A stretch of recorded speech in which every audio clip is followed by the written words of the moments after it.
Hey, bonjour tout le monde. Alors, ça faisait très longtemps que j'avais envie de faire ce tutoriel, donc qui n'est pas forcément un tutoriel à proprement parler, mais plus un aperçu de la façon dont j'ai réalisé ce matte painting, donc cette illustration plutôt.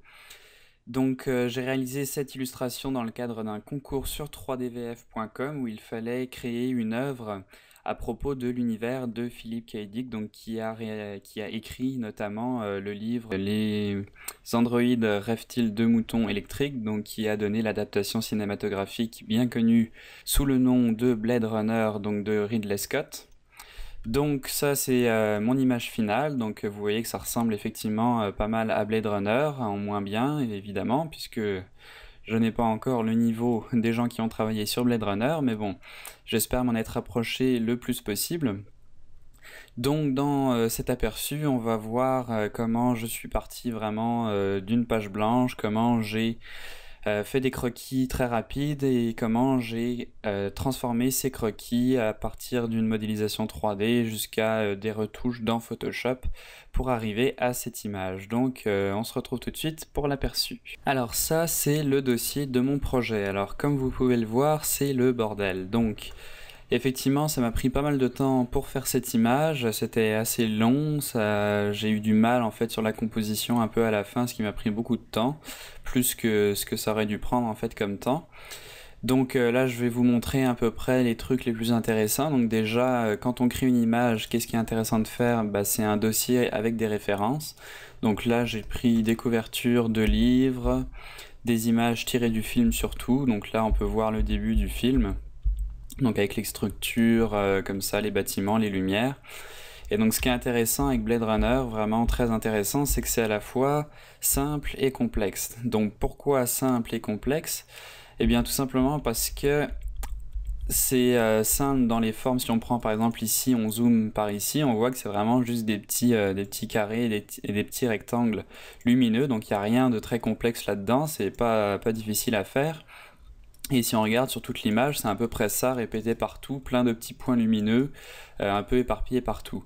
Le problème, c'est que c'est pas la seule chose. Il y a quand même un gros travail de composition, de design, etc. Et donc c'est ça qui est le plus dur à réaliser.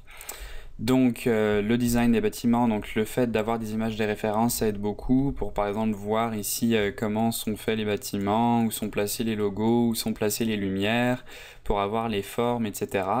Et avoir des images comme ça aide aussi beaucoup pour l'atmosphère, puisque vous pouvez voir qu'on a beaucoup de fumée, c'est une des caractéristiques de Blade Runner, c'est que c'est vraiment un monde avec beaucoup de pluie acide, etc., avec beaucoup de brume, de brouillard, très sombre, etc.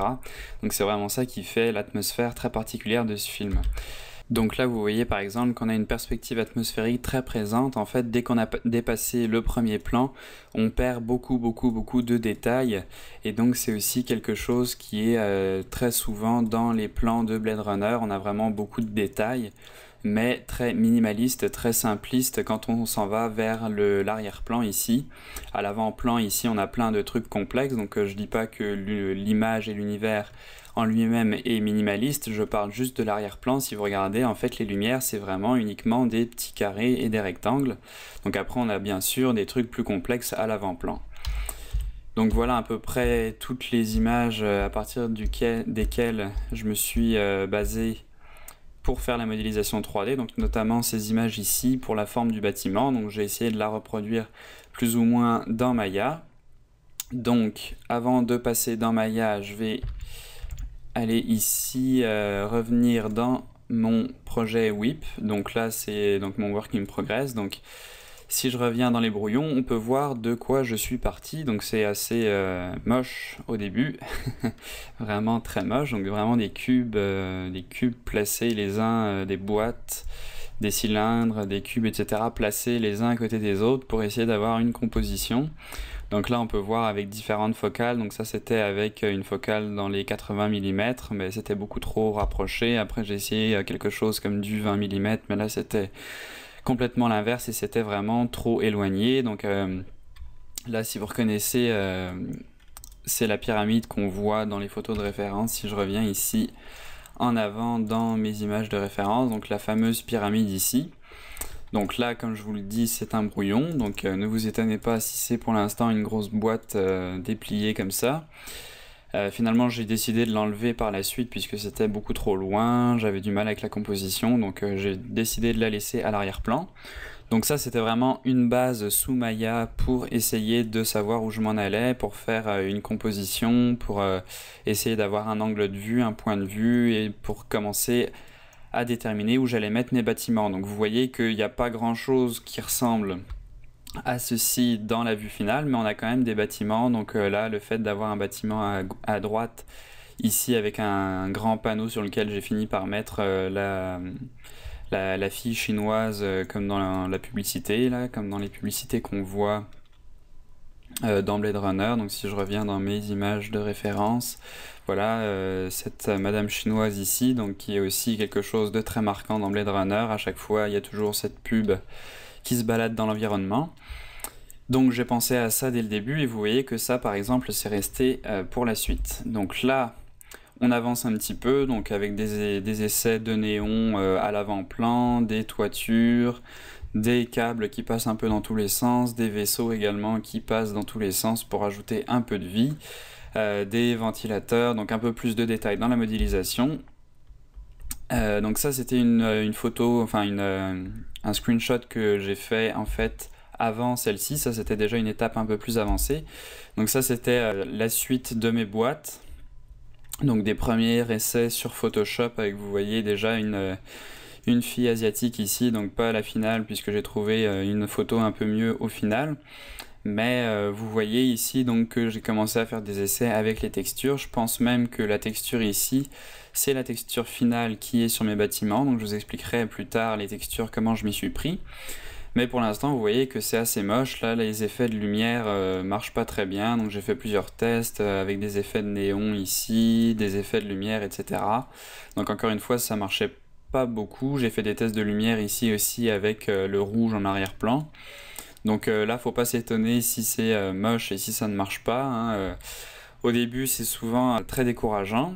Mais c'est à ce moment-là qu'il faut pas arrêter et qu'il faut continuer. Donc il faut se dire, ok, ça c'est qu'un début, c'est qu'un brouillon, je vais plus loin. Et effectivement, en allant plus loin, on commence à trouver une ambiance un peu mieux. Donc là, c'est pas encore ça, mais vous voyez que j'ai déjà trouvé une meilleure image. Je fais d'autres tests. Donc là, je me suis rendu compte que juste avec un pinceau sur Photoshop, ça commençait à marcher un peu mieux, plus que des gros cubes lumineux comme ça qui ne marchaient pas du tout. Et donc petit à petit, vous voyez qu'on commence à construire une ambiance. Donc le travail le plus long après, c'est dans Photoshop, donc où on a vraiment tout le travail de calque, de texture, d'ajout de texture, de lumière, de brouillard, de fumée, etc. Mais avant de passer par Photoshop, je vais vous montrer à quoi ça ressemble dans Maya. Donc ça, c'est la vue 3D dans Maya. Donc vous voyez que ça répond plutôt bien. Je suis avec le Viewport 2.0. qui permet, je trouve, d'aller quand même pas mal plus vite qu'avec le défaut Quality Rendering. Donc ça permet d'avoir quand même près de 2,5 millions de triangles dans le viewport et de me déplacer, vous voyez, de manière très fluide. Donc là, ma caméra, c'est celle-là, si je me trompe pas. Donc là, j'ai une caméra, donc perspective, donc qui me permet de me déplacer. Donc c'est ma caméra actuelle. Et une caméra shotcam ici, donc qui répertorie en fait ma prise de vue. Donc j'ai même non, je n'ai pas de bookmark ici, j'ai en fait voilà, une image clé, et j'avais même fait voilà, une petite animation donc avec un vaisseau qui passe à l'avant-plan. Donc ça, c'est encore en cours. J'ai essayé des projections sur Nuke avec Marie, etc. Donc je vous en parlerai à la fin. Ça, c'est encore en cours en fait. Donc, qu'est-ce qu'on voit dans cette vue 3D? Donc, on voit déjà tous les bâtiments que j'ai réalisés. Donc, c'était quand même pas mal de travail. Au final, en fait, comment dire? Une fois, le plus long, en fait, c'est vraiment de trouver le design des bâtiments, de savoir qu'est-ce qu'on fait. Après, créer les bâtiments eux-mêmes, c'est pas si long que ça. Vous voyez que c'est vraiment juste des boîtes avec des formes qui se répètent tout autour. Donc, le plus long, c'est vraiment de savoir où est-ce qu'on met quoi. Est-ce que ce bâtiment, on va le mettre au fond, à gauche, à droite? Là, les petits ponts, est-ce qu'on en met ici à l'avant-plan ou est-ce qu'on en met à l'arrière-plan ici? Donc, vous voyez que finalement, j'en ai mis à l'arrière-plan et à l'avant-plan. Donc, tous ces petits détails, en fait, qui prennent le plus de temps. Donc là, on a la structure dont je vous parlais tout à l'heure sur le screenshot. Donc la structure principale, enfin une des structures principales dans Blade Runner. Donc si je reviens sur mes images de référence ici, voilà, c'est cette structure. Donc moi qui personnellement m'avait assez marqué dans le film, donc j'ai essayé de la reproduire un petit peu dans Maya. Donc voilà ce que ça donne au final. J'ai ajouté aussi quelques structures par-dessus. Donc là vous voyez que ça n'a pas vraiment de sens. En fait c'est un peu planté n'importe comment. Je sais plus si on le voit vraiment au final. Je vais regarder dans Photoshop. Ouais, voilà, on voit en fait un petit peu ces structures. Donc là, on sait pas vraiment si elles sont incrustées ou non comme ceci dans le bâtiment. Donc là, j'avoue que c'est un peu bizarre. Mais si on regarde depuis le point de vue de la caméra, on pourrait croire que c'est des structures qui sont en fait placées derrière le bâtiment. Donc c'est pas si grave. Donc ensuite, on a donc beaucoup de détails. Bon, ça dépend ce que vous appelez par beaucoup de détails, là, mais moi je trouve qu'il y en a quand même un petit peu. C'est ça en fait qui va faire la différence. J'aurais pu en faire encore plus et ça aurait été plus varié. Donc parce que je vous disais que c'est à la fois simple et compliqué puisque c'est minimaliste encore une fois à l'arrière-plan, donc ici avec les lumières, mais à l'avant-plan vous voyez qu'on a quand même plein de détails, on a plein de courbes, de petites lumières, de fenêtres, de géométrie, d'antennes, etc. Et donc c'est ça que j'ai essayé de reproduire un petit peu en mettant, vous voyez, des petits trucs comme ça, donc c'est vraiment pas grand chose, mais les uns avec les autres ça ajoute quand même à l'ambiance finale. Vous voyez des petites antennes ici, donc c'est en fait un peu une modélisation d'assets, donc plein de petits objets comme ça qu'on va réutiliser et placer à plein d'endroits différents, donc un peu comme ces ventilateurs ici. Oups. Voilà ces systèmes d'aération, donc j'en ai fait un, après je les ai dupliqués, j'ai réduit un petit peu leur taille pour faire de la variation. Pareil ici avec des éléments comme ça, donc des espèces de tuyaux qui passent un peu partout. Pareil avec les ponts, donc qui ont des câbles qui s'en mêlent un peu partout autour, avec des échafaudages comme ça, etc. Donc le secret, c'est vraiment d'ajouter du détail. Petit truc intéressant aussi à noter ici, c'est ce machin. Je vais appeler ça un machin puisque j'en suis pas super fier. C'est un truc que j'avais fait sur ZBrush, donc pour essayer de faire une espèce de gargouille. Donc au final, bon, ça se voit pas vraiment. Là, voilà, c'est ça que ça donne au final sur mon image. Donc j'avais pas besoin d'énormément de détails. Donc dans ma composition Photoshop, ça passe dans la vue 3D.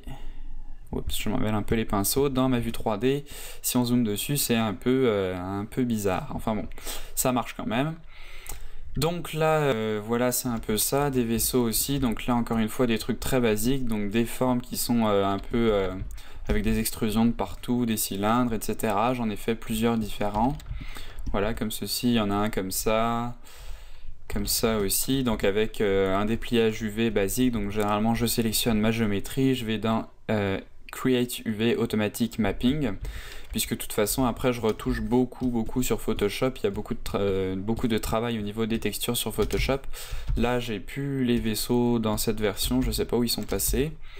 En tout cas, donc on va pouvoir rajouter plein de petites lumières, etc. après dans Photoshop. Donc comme j'ai fait ici, vous voyez qu'il y a plein de lumières. Donc ces lumières ici, les lumières là, toutes les lumières ici. Sur les bâtiments, c'est des textures que j'ai rajoutées dans Photoshop. Donc plutôt que de passer vraiment du temps à faire un très bon dépliage UV, à faire des très belles textures, etc. Sur Photoshop, ce qui va être un peu plus long quand on a un dépliage UV. Moi, je préfère faire quelque chose d'assez basique dans Maya et après dans Photoshop de directement plaquer ma texture par-dessus, donc ça va plus rapidement et c'est plus visuel que quand on applique des textures sur un dépliage UV où des fois on sait pas vraiment où se situe cette face sur notre dépliage UV. Donc si vous vous y connaissez un petit peu en dépliage UV, vous voyez sûrement ce que je veux dire. Donc ensuite, qu'est-ce qu'on a? On a des éléments d'avant-plan ici. Donc c'est ça que je vous disais encore une fois avec la composition. Il faut essayer d'avoir, donc là je reviens, voilà, avec cette composition. Donc il faut avoir des éléments à l'avant-plan, à l'arrière-plan. Donc là vous voyez que j'ai quelque chose qui est assez proche de ma caméra et des éléments qui sont plus éloignés. Donc après le défi c'est d'essayer de refaire sortir un peu tout ça dans Photoshop. Donc on y arrive plus ou moins bien avec de la brume. Donc normalement on y arrive bien, moi j'y arrive plus ou moins bien pour l'instant. Donc là vous voyez avec de la brume on arrive un peu à découper les différents plans et à rajouter un peu de perspective atmosphérique. Donc là je reviens dans Maya avec ma vue de perspective ici. Et donc, qu'est-ce qu'on peut voir d'autre? On peut voir aussi les lampes, donc les lumières ici. Donc, moi, j'ai fait le rendu avec V-Ray, donc V-Ray, si on veut faire le bon français. Donc ici, donc là, je suis avec Mental Ray pour l'instant, mais en fait, j'étais avec V-Ray au final. Et donc, j'ai utilisé les V-Ray Light. Donc, quand on va dans Create, ici, on a les lights. Donc, j'ai utilisé des rectangles light ici.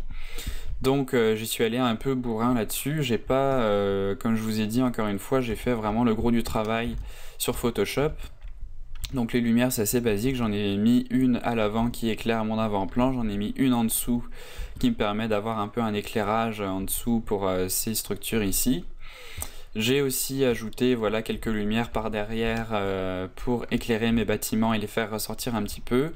Ici j'ai rajouté une autre lampe donc qui me permet d'éclairer un petit peu ces bâtiments puisque mes lampes ici n'avaient pas assez de force pour atteindre les bâtiments derrière, donc j'ai dû rajouter une lampe ici et ici pour rehausser un petit peu les bâtiments à l'arrière-plan. Et pour finir, pour faire un peu une rim light, donc une lumière de détourage, j'ai mis voilà, une grosse area light en arrière-plan qui va permettre de détourer en fait toute ma ville, donc ma petite ville ici qu'on voit au loin. Et donc ça, si vous vous demandez ce que c'est tout simplement des caméras, je pense. On peut les cacher en allant dans Show Camera. Donc là, on décoche caméra ici. Et voilà que c'est décoché. Et donc, un petit truc que je vais vous montrer dans Maya, donc une petite technique assez intéressante, c'est comment j'ai fait pour créer, en fait, hop, je zoome ici, les tuyaux. Donc il y a pas mal de tuyauterie, encore une fois, dans un souci d'ajouter du détail. Donc voilà, ici il y a une petite gouttière ici pour faire voilà, une gouttière qui descend tout le long du bâtiment. Et j'ai aussi beaucoup de câbles en dessous de mes ponts, donc ici vous voyez on en a plein. Donc dans certains logiciels c'est assez facile à réaliser, dans Cinema 4D ou Modo, on a vraiment des outils très pratiques pour réaliser ce genre de trucs assez facilement. Généralement on crée des courbes, on appuie sur un bouton puis pouf on a un tuyau qui se crée tout simplement. Dans Maya généralement il faut passer par une première courbe, une deuxième courbe qu'on va extruder le long de notre première courbe, etc. Donc des fois c'est un petit peu long. Donc moi je suis passé par un script que j'ai trouvé sur le site creativecrash.com, donc je mettrai le lien dans la vidéo YouTube et sur le site material.com. Donc un petit outil Pipe ici, donc voilà, si je clique dessus, c'est tout simplement un script en langage .mel. Donc je vais vous montrer comment ça fonctionne.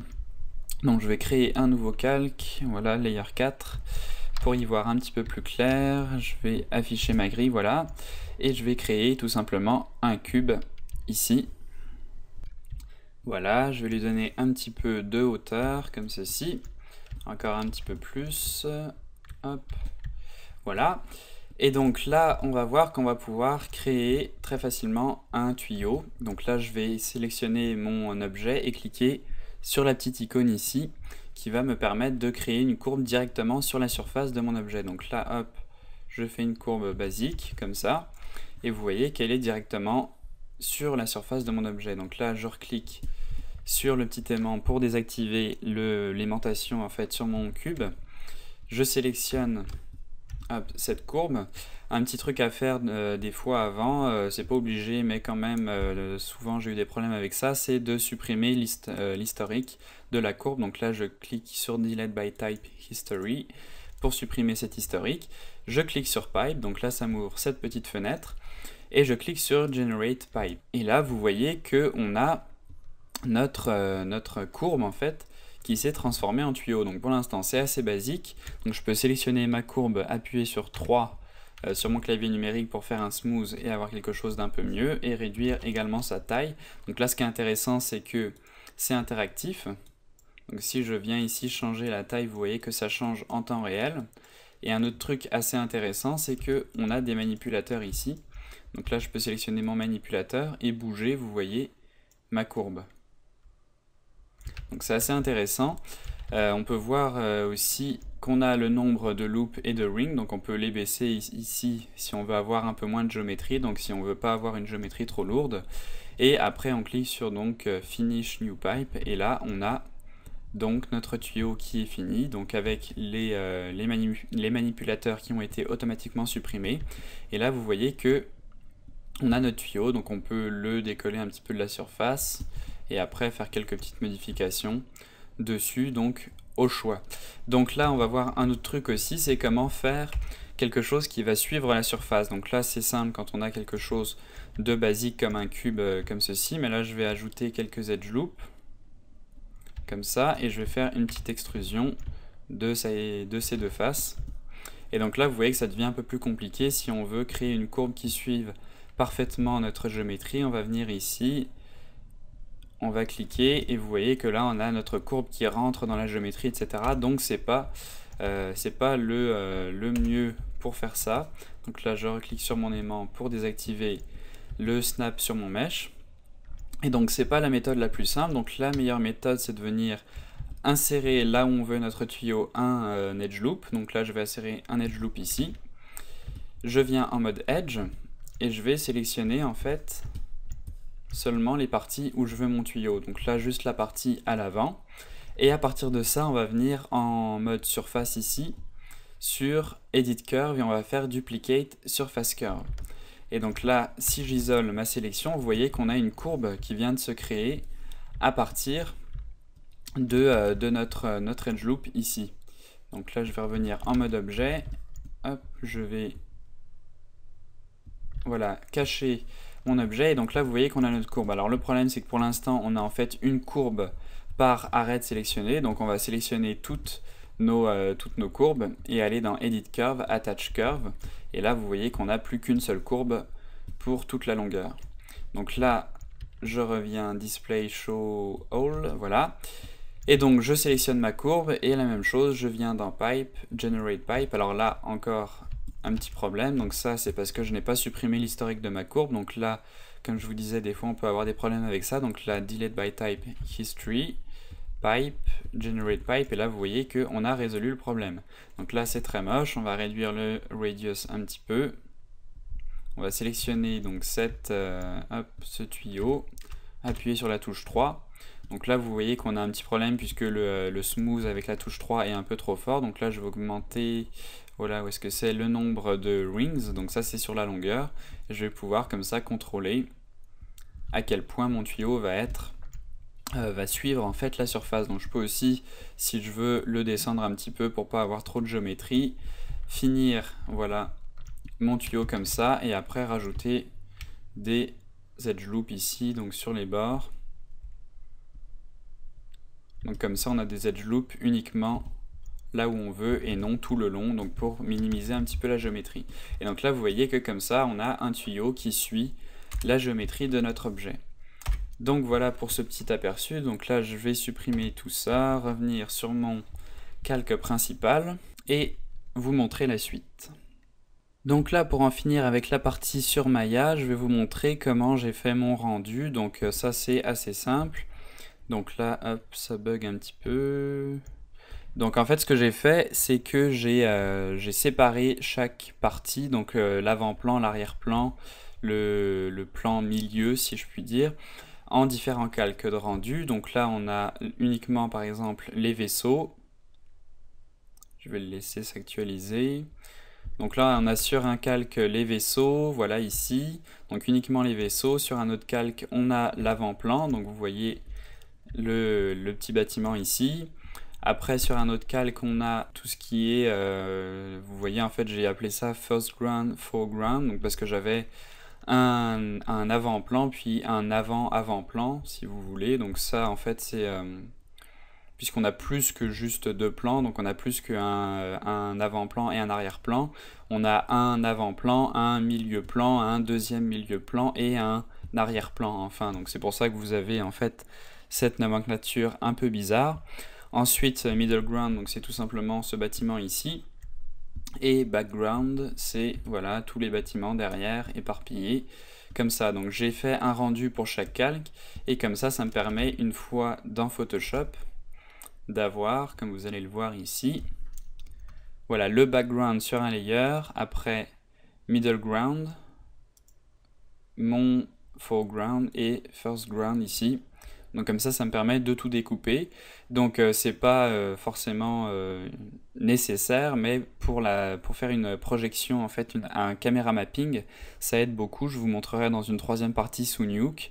Ça aide beaucoup d'avoir ces informations, puisque par exemple, quand on va faire avancer la caméra, si on avait fait le rendu de l'image complète, en fait, tout ce qui aurait été caché par ce bâtiment ici, donc tout ce qui aurait été derrière ce bâtiment à l'avant-plan, aurait été très basique, et donc je n'aurais pas eu toutes ces textures que j'ai pris le temps de faire. Donc là vous voyez que j'ai mis des textures quand même à ces endroits, même si au final ils sont cachés par cet avant-plan. Donc pourquoi j'ai fait ça? Donc tout simplement, comme je vous disais, pour faire une projection avec mes caméras. Donc comme ça, si après je veux avancer dans ma ville et que mon bâtiment par exemple se déplace par la droite, eh bien on aura quand même des textures ici derrière le bâtiment, sur le bâtiment du fond, on aura quand même des textures. Ça va pas être complètement autre chose que ce qu'on a pour l'instant. Donc je vous montrerai ça plus en détail après dans Nuke. Donc là voilà à peu près à quoi ça ressemble. Je vais pas passer en détail tous les calques parce qu'il y en a vraiment beaucoup. Vous voyez, on a plein de petites textures ici, on a donc on a plein de textures de tous les genres, des lumières. Ça c'est le background, on a le middle ground, donc là vous voyez que pour l'instant ça ressemble pas à grand chose. Donc c'est pas un travail linéaire, en fait faut pas croire que je suis parti du calque 4, qu'après j'ai créé le calque 117, ensuite le calque 8, etc. Il y a plein de trucs qu'on rajoute après par la suite, donc ça arrive très souvent que par exemple je crée un calque et qu'après je le déplace tout en dessous pour faire un effet de lumière par exemple derrière mes bâtiments. Donc c'est ça aussi en fait à quoi ça sert de faire des différents calques, c'est que ça me fait un espèce de masque. Donc si je veux par exemple ajouter quelque chose, donc là je vais créer voilà un masque. Donc si je veux ajouter, on va y créer hop, un point noir. Donc si je veux créer un point noir et le placer derrière ces bâtiments, j'ai juste à le placer entre le foreground et le middle ground, et là vous voyez que automatiquement il se place derrière mes bâtiments. Donc ça c'est très pratique également pour faire des effets de lumière, donc pour mettre de la brume par exemple derrière ces bâtiments, pour mettre de la brume entre cet avant-plan et cet arrière-plan, etc.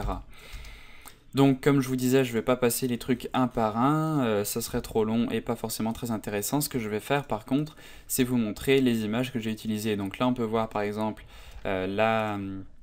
voilà l'image que j'ai utilisée pour la pub ici.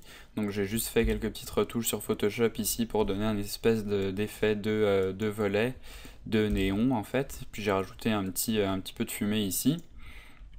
Je lui ai aussi rajouté un peu de maquillage, vous voyez, sous les yeux, un peu... non, le rouge à lèvres, elle l'avait déjà, mais je l'ai désaturé un peu pour donner l'impression qu'elle avait de la poudre blanche sur elle. Et voilà, ça c'est la texture de coca ici, donc que j'ai arrangé un petit peu sur Photoshop également, pour donner un effet de néon. Donc ça c'est assez facile, hein. C'est juste la texture qui a une opacité un peu moins que 100%, donc par exemple une opacité à 50%, un petit effet de lueur par-dessus, et ça donne un effet néon assez basique. Donc voilà pour la texture Coca-Cola. Donc ensuite on a ici voilà une image d'une galaxie en fait. Je sais pas vraiment si c'est une galaxie, en tout cas c'est l'espace, et ça fait plein de petits points lumineux, et donc c'est très utile pour recréer les éclairages qu'on a dans Blade Runner. Ça c'est tout simplement plein de petites lumières donc, que j'ai utilisées notamment ici. Donc, je sais plus c'est laquelle des deux, mais en tout cas je l'ai utilisé là-dedans. Donc où est-ce qu'elle est? Voilà, ce découpage de lumière. Donc en fait je pense qu'il vient voilà, de cette image. Donc j'ai pris cette image, j'ai découpé des lumières là-dedans, et je l'ai utilisé, je l'ai dupliqué plein de fois, j'ai fait quelques petites variations de couleurs, et je l'ai dupliqué voilà, sur mes bâtiments. Ah voilà, c'est ici, je pense que je l'ai utilisé. Donc je l'ai utilisé sur mes bâtiments avec un mode d'incrustation, donc comme voilà, lumière tamisée, incrustation, éclaircir, etc. pour donner l'effet de lumière. Ensuite on a ici, donc voilà, ça c'est des lampes IES qu'on appelle, donc on peut les utiliser directement dans un logiciel 3D. Au rendu, moi j'ai préféré les utiliser dans Photoshop, donc là vous voyez tout simplement des lumières que j'ai passées en mode superposition, pour rajouter quelques éclairages d'ici sur mes bâtiments. J'en ai rajouté aussi quelques-unes derrière Quoique ça, je pense pas que ce soit une image, ça doit juste être avec un pinceau basique sur Photoshop.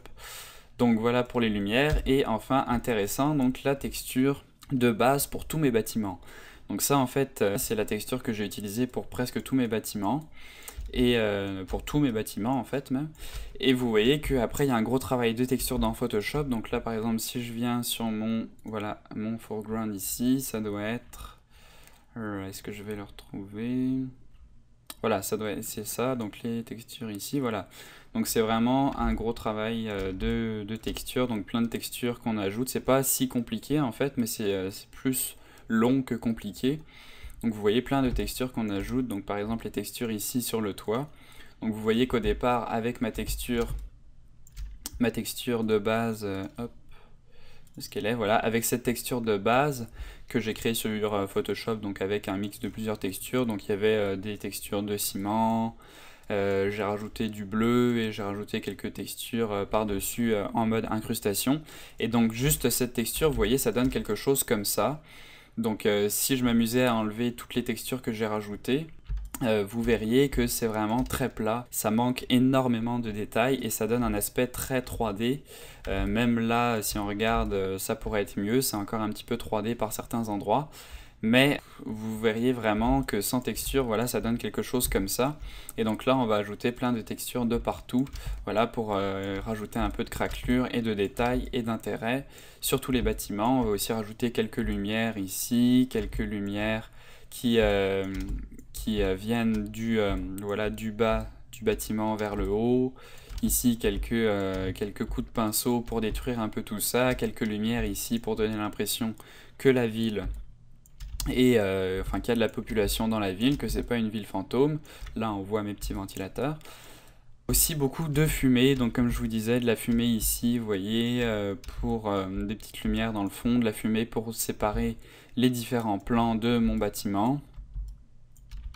Qu'est-ce qu'on a ici? Ah oui, une petite astuce pour donner l'impression qu'on a la pluie qui rebondit sur nos bâtiments. C'est très simple, il vous suffit de prendre un pinceau flou comme ça, hop, et sur un nouveau calque, donc là je vais créer un nouveau calque au-dessus, et sur un nouveau calque, oups, donc là je vais prendre du blanc avec une opacité assez faible. Vous pouvez même prendre un pinceau qui ressemble à des nuages, voilà, comme ceci.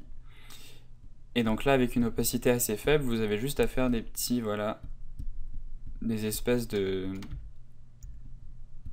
voilà, de petits coups de pinceau comme ça. Après, on peut réduire encore un petit peu l'opacité et ça va donner l'impression en fait que la pluie rebondit sur vos bâtiments. Donc c'est un petit effet à rajouter, donc il faut que ce soit subtil quand même. Vous voyez, c'est les petites taches qu'on a ici. Je ne sais pas si ça se voit très bien sur la vidéo, mais c'est des petits trucs un peu subtils. Ici, on en a aussi. Donc un peu de fumée, de gouttes d'eau, tout ça partout, qui vont donner cet effet, des effets de lueur, donc de néon. Donc ça c'est assez simple à faire aussi. Donc pour faire un effet de néon, vous venez créer par exemple, voilà, donc un truc comme ça, là, donc je vais le faire un peu mieux, hop. Un tube, vous dupliquez le calque, vous faites un filtre atténuation gaussien. Voilà, un flou gaussien, vous choisissez de le faire plus ou moins gros, ok. Après, vous pouvez jouer sur l'opacité comme ça, vous pouvez dupliquer votre calque et vous voyez que très rapidement, on a un effet de néon. Donc après, il faut le faire un peu plus subtilement. Là, c'est très rapide pour vous montrer la technique, mais voilà, en fait, c'est tout simplement ces traits bleus ici qui sont dupliqués avec un flou gaussien et avec des fois un mode d'incrustation comme incrustation ou lumière tamisée par-dessus. Donc voilà à peu près pour Photoshop. On a un dernier groupe ici donc, qui est en fait tous les calques de réglage. Donc vous voyez que ça change pas mal le look final, donc avec des petites voilà, des calques de réglage comme ceci, qui permet d'ajouter un peu de contraste, un peu balancer les couleurs aussi, rajouter un peu de vignettage, un peu d'ombre à certains endroits, un peu de lumière, etc. Donc tous les petits calques de réglage qui font quand même la différence, puisque vous voyez ce qu'on a avant. Donc avant c'est quand même assez fade, on n'a pas beaucoup de contraste, et après voilà, c'est beaucoup plus contrasté, voire trop contrasté. Donc là, je pourrais même réduire un petit peu, voilà, ce calque, donc, enfin ce groupe de calques. C'est ça qui est bien quand on a un groupe. Après, on peut agir sur l'opacité générale de tout le groupe. Donc voilà pour cette partie. Je pense qu'en fait, ça c'est pas mon image finale. Ça c'est le Photoshop pour la projection. Donc on va voir tout de suite mon image finale. Ça doit être celle-là, je pense. Oui, c'est ça. Ça c'est mon image finale. Donc vous voyez que j'ai rajouté un vaisseau ici et ici, avec un effet de flou, de bouger, donc pour rajouter un petit peu de dynamisme à la composition. Et donc vous voyez que dans l'image finale, on a aussi tous les petits vaisseaux ici. Donc par exemple les lumières rouges ici, c'est très simple à créer, c'est tout simplement un coup de pinceau, voilà, avec encore une fois un flou gaussien sur un calque dupliqué qui permet de donner un petit effet de lueur. Et donc voilà, tous les petits vaisseaux, l'arrière-plan qui ressort un peu mieux que dans ma composition où là on voit que c'est vraiment bouché à la fin. J'ai dû oublier d'activer quelque chose, je sais pas. En tout cas, l'image finale voilà, est quand même un peu mieux avec un peu plus de découpage et un peu plus de profondeur dans l'image. Donc voilà pour cette partie sur Photoshop et donc dans la prochaine partie je vais vous montrer un peu ce qu'on peut faire avec Nuke. Et donc me voilà dans Nuke, donc j'avais déjà fait une vidéo je pense il y a quelques mois peut-être. Je vais quand même me refaire la vidéo, enfin vous reparler de Nuke dans cette vidéo puisque j'ai découvert encore d'autres trucs plus intéressants. Et puis voilà, je trouve que c'est intéressant de l'avoir dans cette vidéo. Donc là on voit les nodes donc, que j'ai, donc c'est un peu le bordel pour l'instant. Donc on a le Skyline Rendered, on a Shotcam, donc ça c'est la caméra à partir de laquelle... Donc où est-ce qu'elle est? Elles sont toutes les deux l'une sur l'autre en fait. On a la shotcam ici donc en fait qui est la caméra qui va avancer dans ma vue 3D. Donc vous voyez hop, là ça avance et donc on retrouve ce que je vous disais tout à l'heure avec le fait par exemple qu'ici vous voyez la texture de mon immeuble au milieu. Donc là si j'avais tout fait en une seule image, eh bien j'aurais eu n'importe quoi à gauche. Mais là comme j'ai fait ça sur un calque différent, vous voyez que quand je viens ici, alors là je vais revenir avec ma vue par défaut. Quand je viens ici sur ce bâtiment, vous voyez que là, on a une texture correctement projetée pour cette face ici. Pareil ici, bon là on voit pas parce que c'est trop noir. Mais donc ce que j'ai fait en fait, c'est que, si on vient dans mes nodes ici, c'est que j'ai exporté donc une géométrie et un calque pour chaque plan. Donc j'ai ma cam de projection ici, donc la shotcam c'est celle qui avance. L'approche cam elle est exactement à la même place mais juste à la frame 1. Donc si on revient ici, alors là, hop, à la frame 1, vous voyez que là, elles sont les unes sur les autres. Et plus j'avance, plus la shotcam avance, mais l'approche cam reste à la même place, bien évidemment, pour en fait projeter toujours la même chose. Donc tous mes nodes Project 3D, etc. sont reliés à l'approche cam. Par contre ici, donc si on revient dans la vue 3D, on voit que j'ai le background, donc qui est sur un calque distant, le middle ground. Hop. Le middle ground ici, le foreground ici et le first ground ici. Donc là vous voyez comme ça me permet de faire une bonne projection avec à chaque fois mes calques. Et donc encore plus cool, c'est que maintenant on a la possibilité de faire un aller-retour très simple entre Nuke et Mari. J'ai toujours cru que ça allait être vraiment compliqué comme pas possible puisque c'est deux logiciels très compliqués et donc j'ai toujours cru que ça allait être une galère pour faire ça, mais en fait c'est un bonheur. Il y a juste à cliquer sur un bouton, vous sélectionnez, donc là je vais pas le refaire puisque ça prend assez de temps par contre à importer dans Mari. Mais il suffit de sélectionner donc la géométrie, le nœud de projection, votre image à projeter. Ensuite vous allez dans Mari, Send Projection Components. Donc après il y a différents trucs, vous pouvez envoyer juste les images, une séquence, etc. Mais là on va juste cliquer sur Projection Components. Donc là il va démarrer Mari et l'envoyer donc sur Mari. Alors truc à faire, attention, c'est que si vous allez dans les préférences ici, faut s'assurer ici qu'on a le Mari Command Port qui est enabled ici, donc par défaut je pense c'est décoché. Donc si il est décoché, il va pas réussir à faire le lien entre les deux logiciels, donc il faut bien faire attention à ce que cette case soit cochée. Et donc une fois que ça c'est bon, vous vous retrouvez avec votre projection dans Mari. Donc je vais pas y aller en détail hein, sur le workflow entre les deux logiciels, je vais juste vous faire une petite démonstration pour voir ce qu'on peut faire. Je ferai peut-être un tutoriel spécialement là-dessus par la suite. Et donc là, on peut voir que par exemple, on peut utiliser toutes les possibilités de Mari. Donc on peut venir ici avec le clone stamp par exemple, définir un point d'ancrage ici et continuer de peindre notre texture. Donc ça va être très pratique puisque pour l'instant, avant, on était obligé de refaire des projections, donc de, par exemple, mettre une caméra par ici. Donc là, j'aurais dû créer une caméra ici, comme ça, qui regarde de ce côté, faire un rendu de cette caméra pour avoir ça, pour avoir en fait la vue de la caméra en image 2D. Après, je serais retourné dans Photoshop pour dupliquer donc ce qu'on a ici et le coller ici, puisque là vous voyez que ma texture est toute moche, puisqu'en fait on la voit et on la projette de cet angle là, donc de cet angle là ça va, mais dès qu'on change d'angle et qu'on tourne ici, on voit que c'est tout étiré complètement sur le côté ici pareil. Donc là avant j'aurais été obligé de passer par Photoshop, de faire un travail sur Photoshop en 2D, alors que maintenant je peux tout simplement venir créer une caméra ici, sélectionner la caméra, lui dire envoie-moi ça dans Mari, et après dans Mari, venir peindre avec tous les outils de Mari. Donc Mari c'est un peu, si vous connaissez pas, c'est, si on veut, ça ressemble à Photoshop mais en 3D, donc on a plein d'outils super, exceptionnels, etc. Et donc là, j'aurais juste à envoyer ça dans Mari, à utiliser le Clone Stamp Tool et à cloner ce que j'ai ici pour le mettre ici, à renvoyer ça dans Nuke. Donc là, on fait Nuke Export et on fait Projection Texture ou Current View. Donc là, vous pouvez tester un peu toutes les options ici. Il y en a plusieurs qui font différentes choses. Donc on aurait juste à renvoyer ça dans Nuke et là, hop, on aurait une projection donc qui se ferait à partir de notre caméra qu'on aurait placée ici et qui projetterait notre image directement là-dessus. Donc ça c'est un outil incroyable, plutôt que de passer du temps à faire plein d'UV compliqués, à faire des textures dans un logiciel 3D, etc. Vous pouvez directement envoyer votre géométrie donc avec des UV assez basiques dans Nuke et ensuite paramétrer plein de caméras dans tous les sens et peindre directement dans Mari.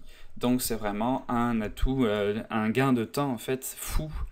J'imagine que, je pense, j'ai même lu là-dessus qu'ils utilisaient ça dans les studios, donc ils font des projections comme ça, beaucoup dans Nuke.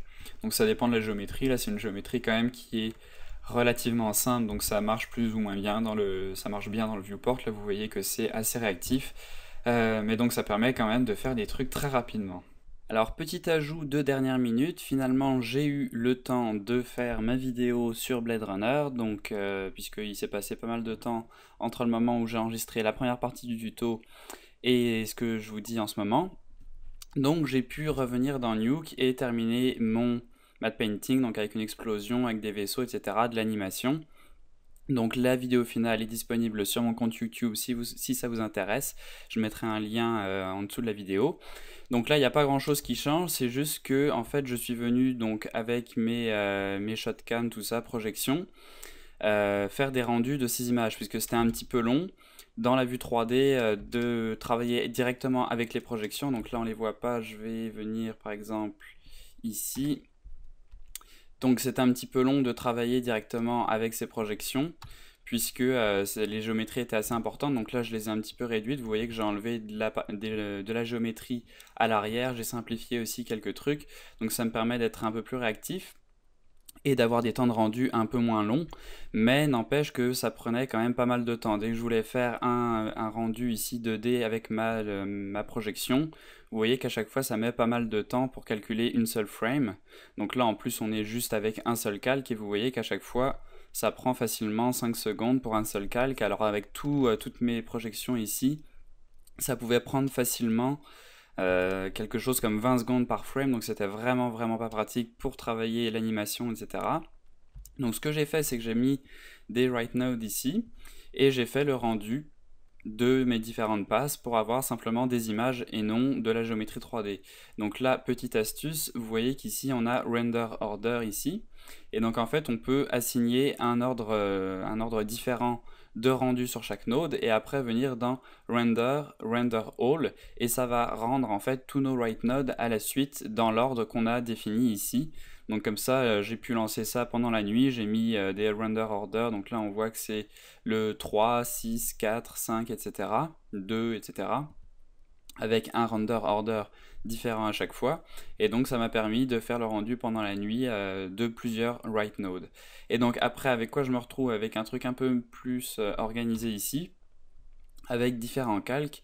Donc on a par exemple ici le middle ground. Donc là je vais revenir dans ma vue 2D et je vais afficher mon middle ground. Où est-ce qu'il est? Donc il est ici. Je l'affiche et là si je fais play, vous voyez que c'est beaucoup plus rapide. Vous voyez qu'on est déjà à 100 frames et c'est presque du temps réel, c'est interactif et donc c'est beaucoup plus facile de travailler avec ça qu'avec ce que j'avais avant. Donc là, si je viens sur ma write finale, même pour calculer une frame, vous voyez que ça va quand même relativement vite. On a presque le même temps pour calculer tout mon compositing final que le temps que ça nous prenait pour calculer une frame d'un calque. Donc c'est un gain de temps assez important. Et donc là, j'ai pu compositer tout ce que j'avais, etc. Donc j'ai une explosion ici, j'ai mon background, middle ground, j'ai des vaisseaux par ici, où est-ce qu'ils sont ici? Donc ça c'est, voilà, non, où est-ce qu'ils sont? Voilà les vaisseaux, donc ils ressemblent à ça, que j'ai sorti de Maya avec du motion blur. Voilà, et qu'est-ce qu'on a d'autre? On a aussi les spotlights ici, alors ça c'est assez sympa. Vous voyez un effet de projecteur donc qui illumine une partie de mon bâtiment. Alors ça c'est assez simple à faire, en fait c'est dans la vue 3D directement. Je suis allé, où est-ce qu'il est? Où est-ce qu'il est? Projlight, Spotlight ici, voilà. Donc là, je viens dans ma vue 3D. Et qu'est-ce qu'on voit? Donc on a un spotlight ici qui éclaire. Donc ça, c'est une lampe directement créée dans Nuke. Donc qui éclaire en fait différentes parties. Donc j'ai animé la lampe. J'ai fait une rotation, j'ai animé la rotation de la lampe en fait pour éclairer différentes parties. Donc là, vous voyez qu'on a une partie illuminée et tout le reste qui est en noir. Et donc après, j'ai pu ajouter tout simplement cette spotlight ici en mode plus pour avoir cet effet de spotlight sur mon bâtiment. J'ai utilisé la même technique ici pour le middle ground light, donc qui est en fait une lampe. Alors où est-ce qu'il est? Une lampe, donc ça donne ça en fait, c'est juste voilà mon bâtiment qui est illuminé par une lampe rouge. Et donc à quoi ça me sert? Ça me sert tout simplement pour mon explosion, pour donner l'impression voilà, que l'explosion illumine le bâtiment sur le côté. Donc j'ai tout simplement utilisé la même technique. Donc si je reviens dans mon autre graph ici, je vais voir ma light, voilà. Je reviens dans la vue 3D. Et là, vous voyez que c'est le même principe. On a une lumière ici qui éclaire cette partie, donc avec l'intensité qui est animée, bien sûr. Donc si je viens chercher ma lampe ici, on voit l'intensité qui est animée et donc qui me permet de donner cet effet. Donc voilà pour le petit ajout, donc pas grand chose de très compliqué par ici à part ça. Donc c'est basiquement tous mes calques que j'ai mergés ensemble avec quelques petits effets, donc des glows, des corrections colorimétriques, etc. pour arriver à la vidéo finale, donc qui est disponible sur le compte YouTube de Matreal. Donc voilà pour cet aperçu de ce matte painting, donc j'espère que ça vous a plu, que vous avez découvert plein de techniques et que vous avez eu un aperçu de la façon dont j'ai travaillé pour cette image. Donc encore une fois, c'est pas, je revendique pas le fait d'avoir fait un truc super pro ou quoi. Je suis quand même content du résultat, je vais pas vous le cacher, mais ça pourrait être mieux. C'est pas non plus Blade Runner encore. Mais bon, j'espère que ça vous a fait, que ça vous a donné un bon aperçu de comment on pouvait partir vraiment de rien, comment on pouvait faire un espèce de brouillon, donc comme ceci, là, faire des blocs en partant de rien, faire des essais. Donc comme je vous dis, il faut pas se décourager. Là, quand on arrive à cette étape, généralement, quand on débute vraiment dans la 3D, quand on se lance dans des grands projets, on se dit ouais, je vais faire un truc Blade Runner, et puis là, on fait des boîtes, puis c'est généralement à cette étape-là qu'on abandonne parce qu'on se dit wow, j'y arriverai pas. Mais en fait, c'est à cette étape-là qu'il faut continuer, qu'il faut persévérer, qu'il faut se dire c'est normal, c'est le début, c'est c'est normal que ce soit brouillon, on va arriver à des trucs moches comme ça, donc c'est long, mais on y arrive, et au final on arrive quand même à faire quelque chose comme ça. Alors voilà pour cet aperçu, et donc à la prochaine sur matreal.com. Bye bye tout le monde.